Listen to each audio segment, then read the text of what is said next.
Andrew Bowie is an architect and designer who has lived in Baltimore for over a decade. He moved to Better Waverly back in 2019 after living in denser parts of the city like Mount Vernon.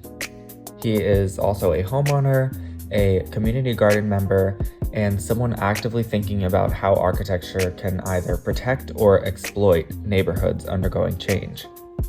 I began by asking Andrew why he chose Better Waverly as a place to live. So Better Waverly felt like a nice retreat, the best of both worlds, still urban, but still a lot of land and a neighborhood feeling.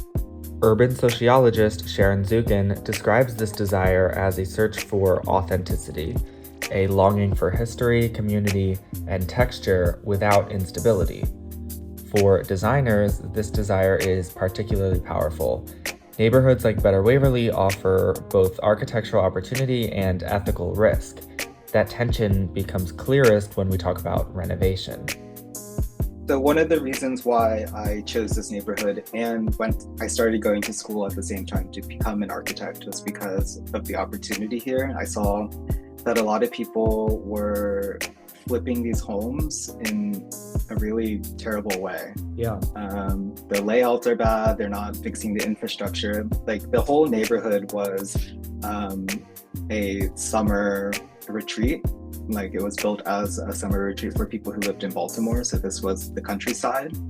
And the Greenmount area, the commercial zone, was actually the last stop off of York Road from connecting Pennsylvania to downtown Baltimore. Oh. So this was like the last pit stop. It was like a recreation summer house spot. Yeah. Okay. So a lot of people are flipping these homes and not upgrading them to be energy efficient. They're not upgrading them to be winterized properly. Housing research from the Urban Institute shows that speculative home flipping in Baltimore often prioritizes surface-level aesthetics over long-term systems performance. New finishes hide poor insulation, mechanical inefficiencies drive up utility costs, and structural issues are concealed rather than addressed. These renovations increase asking prices without increasing durability, comfort, or resilience. So I've seen a lot of homes go up for like $95,000 and then they would do 3 months of work on it and then sell it for like $240,000. Yeah. So the property values are going up really quickly, but I don't think that they are fixing them in the right way. Yeah. So that's kind of what I'm doing here, is saving up money to fix up homes. In this context, architecture becomes a mechanism of speculation. The problem isn't simply change. Neighborhoods evolve. The problem is when design accelerates change without distributing its benefits. This is where Andrew's position becomes ethically complicated. I think there's a lot of debate of whether everyone, well, I just don't think everyone should be a homeowner. It like locks you into a space. I think everyone deserves to have affordable living, but